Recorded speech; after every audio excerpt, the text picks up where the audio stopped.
This is the Catalyst Effect. I am your host, Isaac Carter, and we are live at DFW Startup Week, sponsored by the Deck Council. And we're here at the Cox School of Business at SMU. And I have had the opportunity all day to talk to several founders, like Wendell, and you have a really interesting product that helps founders with lead generation, which is always a real scary thing for founders. Where's the next customer coming from? Tell me a little bit about yourself and your business. Definitely. So my name is Wendell Jean-Jules. I founded a software company called Link Automy. It's a LinkedIn automation lead generation software that is done with you. So we're not just a software platform, but it is a done with you tool. Because we do believe in humanizing the automation process, you shouldn't have to 100% rely on AI for everything. We do believe that relationships are built through actually understanding people, resonating with people. So our platform is designed to help you automate your connection, your messaging, your engagement, and connections. In terms of that would be up to 25 connections per day, which is roughly, anywhere between, if you're looking at running it Monday through Friday, 500 to 750 people in a month, to, sending up to 50 messages a day, depending on who's already in your existing network. So not just even doing outreach to new people, but whoever's in your existing network. And then thirdly would be automating, your likes, your posts, viewing a profile, endorsing a skill. So these are all other elements that you can leverage to also grow your business and get in front of more people. I talk about a lot about the founder heroics, where the founder has to use their network to make their early sales.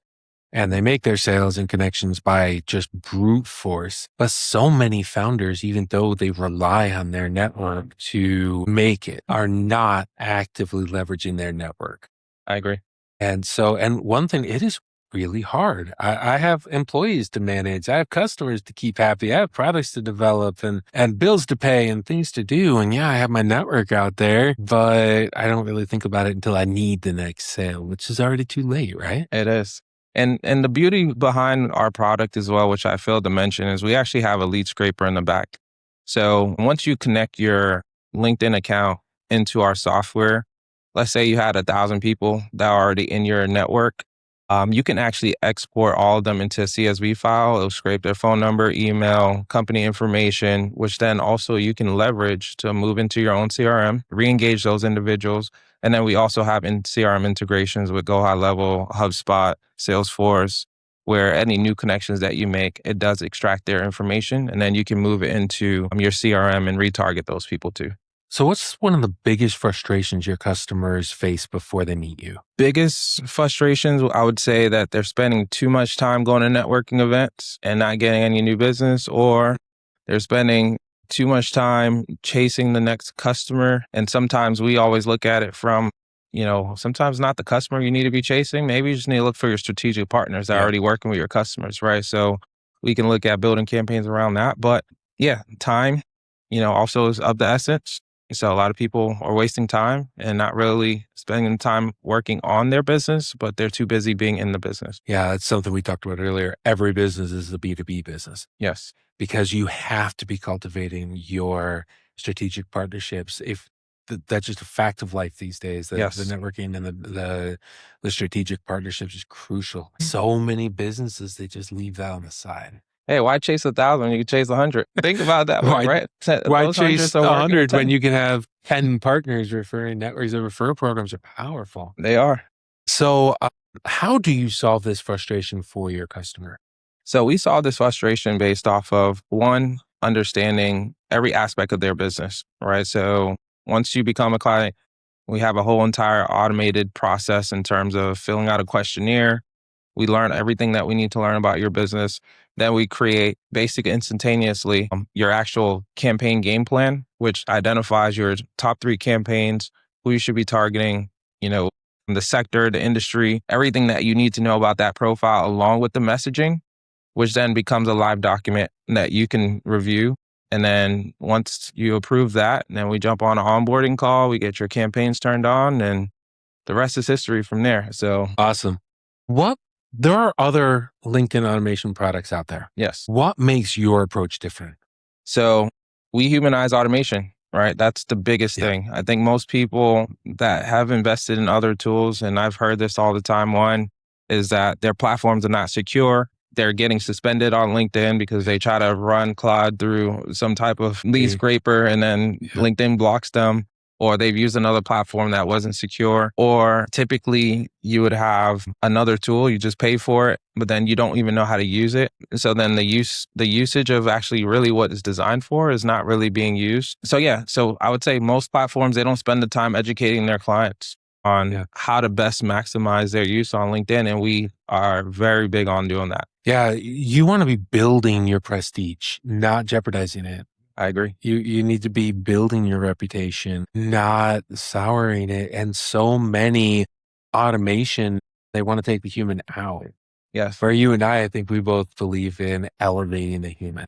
Yes. Amplifying the voice of the founder and using that to establish the authority and the prestige for our customers. And I know that you and I kind of have a similar mindset on how to approach the market, which I really appreciate. Yes. And so using automation, using artificial intelligence to enhance the founder's authority and prestige. Yep. So many people, they miss that step. And it's sad because you just put more down the line on the founder heroically going out there and saving the reputation of his company once again. You never had to put them in that position to begin with. Yeah. And something I'll drop in there. Think of it this way. If most people go to college, they get a degree, but just because you have a degree doesn't guarantee you're going to get a job, right? Sure. Just because you invest in the technology doesn't also mean that that technology is going to get you what you're looking for, right? Without the necessary support and understanding behind actually how it should work. And I think most technology companies that we looked at historically that have failed to educate or really basically position their customers to succeed, it just became a numbers game. And for us, it's not about a numbers game because it's very important that the customers understand what does it mean to go from top of the funnel to bottom of the funnel, right? And what does a funnel even mean? It took me forever to figure that out. I finally found a little Salesforce graphic that explained it. I'm like, oh, okay, now I understand what a funnel is. But a lot of founders don't. They don't understand that you have to constantly be cultivating your next sale. You do. And it's funny, a lot of AI content creation is a huge thing right now. And content creation, really what should happen is you should use your voice as a founder, use your authority, and use that to elevate your content through AI. Absolutely. If you're not using AI to elevate your content, you're doing something really, really wrong today. I agree. But you can't have AI out there just throwing things and hoping it sticks. Yes. Everything has to be very strategic. And if you're not doing some form of LinkedIn and social media marketing, you're not doing things right. But it can't just be thrown out there, or even worse, let somebody else do it. It's your voice. You own your voice. That's right. And I love that you've built something that allows somebody to amplify their platform, build their network, and then also enhance that. Yes. Thank you. Yeah. It's such an important thing when it comes to just how you position yourself. So I'll go back to the marketing funnel. Or I had a conversation with another coach a couple of weeks ago, and he was like, hey, yeah, I'm trying to reach 5,000 people. I'm trying to serve, not just reach. I want to serve 5,000 people by the end of next year. And I said, okay, so is that just awareness or what does that mean? He's like, no, I want to reach that many people. So I'm like, okay, well, there's two different things. Reaching and then closing are completely different things. 5,000 people seeing it does not mean that you have 5,000 customers. Correct. So, and I reverse engineered the funnel for him. I said, okay, you want to close 5,000, but then let's say, okay, from that 5,000, you need, let's say 40% of those people probably have to go through consideration stage, right? Yeah.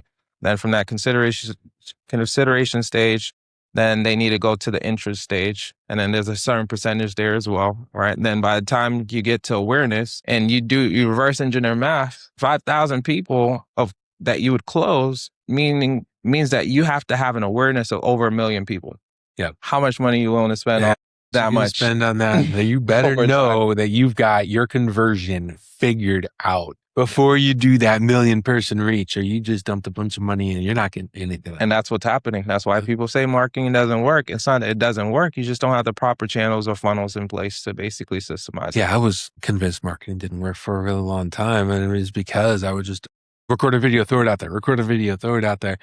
All right, the awareness first. Then once you have an awareness, your remarketing, however but it can't be, I need more sales, let's run an advertising campaign. I need more sales, let's do LinkedIn automation. I need more sales, let's build a podcast. Javi's probably laughing at me right now because that's exactly what happened. I want a podcast because I want more sales. Oh yeah, let's do a LinkedIn account. Let's spend money on that because I want more sales.